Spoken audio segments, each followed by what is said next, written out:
उत्तर प्रदेश में निकाय चुनाव के नतीजे आने के बाद से लगातार विपक्षी पार्टियां बीजेपी पर सवाल उठा रही हैं। इसी पर बातचीत के लिए हमारे साथ कन्नौज से बीजेपी के लोकसभा सांसद सुब्रत पाठक मौजूद हैं। सर, निकाय चुनाव के नतीजे आए, बीजेपी की प्रचंड जीत उत्तर प्रदेश में हुई, उसके बाद से चाहे हम समाजवादी पार्टी की बात करें या बसपा की बात करें, सवाल आपकी सरकार पर उठा रहे, किस तरह से देख रहे हैं? देखो, अभी एक्चुअली में जब आपने देखा होगा, जब चुनाव ईवीएम से होते हैं तो हर बार चुनाव में हारने के बाद ईवीएम पे ठीकरा फोड़ दिया जाता है, ईवीएम मुन्नी की तरह बदनाम हो जाती है। तो इस बार मुन्नी थी नहीं, इस बार तो बैलेट से हुआ, और जब बैलेट से चुनाव हुआ तो भी ये हार गए। तो कुल मिलाकर जनता का विश्वास इनसे हट चुका है, और ये जिस प्रकार से सांप्रदायिक राजनीति, जाति की राजनीति, और इसको लेकर इन्होंने किया, जब भी मौका मिला इन्हें सिवाय लूट के कुछ किया ही नहीं है। और जिस प्रकार से उत्तर प्रदेश में आतंक, अपराधियों को जो बढ़ावा दिया, माफियाओं को जो संरक्षण दिया, जनता ने सब देखा है। और यही कारण है कि आज माननीय प्रधानमंत्री श्री नरेंद्र मोदी जी के जनविश्वास के कारण से, उत्तर प्रदेश के यशस्वी मुख्यमंत्री पूज्य योगी आदित्यनाथ जी के कारण से आज आम जनता बीजेपी की तरफ है और बीजेपी को वोट कर रही है। लेकिन अखिलेश यादव कह रहे हैं कि सरकारी अधिकारी मिले हुए थे इसलिए ये नतीजे आए, अगर नहीं मिले होते तो नतीजे निकाय चुनाव के कुछ और होते। अखिलेश जी सही कह रहे हैं, जब उनका समय था तो वो ऐसे ही कराते थे। न तो बताओ, इतनी लोकप्रिय इनकी पत्नी है कि निर्विरोध सांसद हो गई कन्नौज से 2012 में इनके मुख्यमंत्री रहते हुए, तो और वही जो चुनाव 2019 में हार गई। तो कुल मिलाकर इनको इस बात को समझना चाहिए कि इन्होंने क्या क्या लोकतंत्र के नाम पर किया है। सत्ता में रहकर किस प्रकार से लोगों को बंद करा दिया जाता था, जो चुनाव जिला पंचायत के अध्यक्ष को उसको औरैया में उठवा के जंगलों में पिटवाया जाता था, और किस प्रकार से ब्लॉक प्रमुख की कुर्सी के चुनाव में खुद अखिलेश यादव आके गोली चलवाते थे विधुना में। और साथ ही साथ 2004 में जब लोकसभा का चुनाव लड़ रहे थे, बूथों को लूट रहे थे, और उस नीरज मिश्रा की हत्या भी कराई थी। अखिलेश यादव जी भूल गए क्या? इनके मुंह से लोकतंत्र की भाषा शोभा नहीं देती।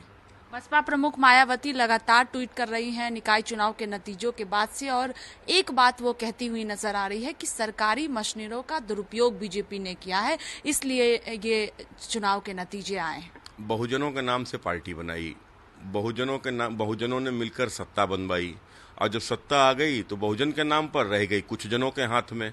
तो कुछ जनों ने जिस प्रकार से उत्तर प्रदेश में मायावती जी के नेतृत्व में जो लूट की थी, वो जनता भूली नहीं। और आज उनके पास में जो एक विशेष जाति का ही वोट जो केवल बचा था, वो भी अब धीरे धीरे भाजपा की तरफ मूवमेंट उसका हो चुका है।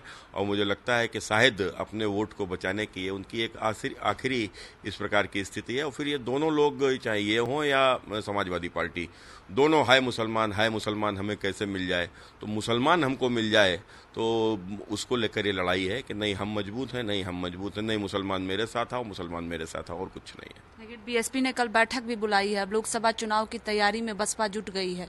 आपको लगता है कि निकाय चुनाव के जो नतीजे आए उसको लेकर मंथन, और लोकसभा चुनाव, और अखिलेश यादव ममता बनर्जी के बयान को समर्थन कर रहे हैं और कह रहे हैं कि जिन राज्यों में क्षेत्रीय दल जहां मजबूत है उनको लेकर आगे अगर चुनाव लड़ते हैं तो 2024 में मजबूती के साथ जीता जा सकता है। देखो, अखिलेश जी बुरी तरीके से फ्रस्ट्रेटेड हैं, और वो कर्नाटक की जीत पर, जिस प्रकार से कांग्रेस की जीत पर जो बात कर रहे हैं, तो वही बात ना, बेगानी शादी में अब्दुल्ला दीवाना, कांग्रेस में वो ताली बजा रहे हैं कर्नाटक के लिए, और उत्तर प्रदेश में उनकी बुरी दशा हो गई है निकाय चुनाव में। तो कुल मिलाकर जहां वो खुद आए कन्नौज में, जहां से मैं सांसद हूं, वहां 2 बार खुद आए और जमानत भी नहीं बचा पाए।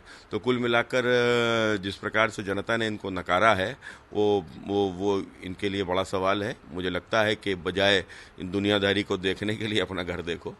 आखिरी सवाल है कि अखिलेश यादव ये भी आरोप लगा रहे हैं कि जिस तरह से निकाय चुनाव के नतीजे आए और आप लोगों ने मुस्लिम उम्मीदवार उतारे थे और वो जीते भी हैं, तो अखिलेश यादव कह रहे हैं कि जहां पर बीजेपी चुनाव नहीं लड़ती है वहां पर छोटे छोटे पार्टियों को आप लोग, जैसे ओवैसी की पार्टियों को आप लोग उतार देते हैं, जिससे मुस्लिम जो वोटर हैं वो बट जाए। देखो, कुल मिलाकर ओवैसी हो या अखिलेश, ये सब एक विचारधारा के लोग हैं। ओवैसी इस देश को सांप्रदायिक विभाजन कराना चाहता है और देश का दूसरा जिन्ना बनना चाहता है, और अखिलेश उसकी सांप्रदायिक विभाजन की राजनीति को उधार देने का काम करते हैं, या आतंकवादियों की वकालत करते हैं, माफियाओं को संरक्षण देते हैं। तो कुल मिलाकर ये एक ही थैली के चट्टे बट्टे हैं। रही बात भारतीय जनता पार्टी की, तो हमने सबका साथ सबका विकास, वो हर व्यक्ति, वो किसी भी जाति का हो, किसी भी संप्रदाय का हो, जो भारत माता से प्रेम करता है वो हमारा है। हम उसको जाति पंथ से ऊपर उठकर देखते हैं। भारतीय जनता पार्टी एक परिवार है, हमारी हमारे इस परिवार का जुड़ा हुआ कोई भी शख्स, चाहे हमारा मतदाता हो, हमारा समर्थक हो, या जो भी व्यक्ति हमारे कार्यकर्ता से लेकर जो भी XYZ हैं, वो सब इस परिवार का हिस्सा हैं। तो हम कभी जाति के रूप में न देखते हैं, न संप्रदाय के रूप में देखते हैं। हमारा एक संप्रदाय है भारतीय, और हमारी एक जाति है भारतीय जनता पार्टी। बहुत शुक्रिया बातचीत के लिए। देखिए, साफ तौर पर कहना है कि बीजेपी जाति के आधार पर काम नहीं करती है, सबको साथ लेकर चलती है, और यही वजह रही कि निकाय चुनाव में बड़ी जीत भारतीय जनता पार्टी की उत्तर प्रदेश में हुई है। कैमरा पर्सन रोहित के साथ स्वाति पाठक, भारत समाचार, दिल्ली।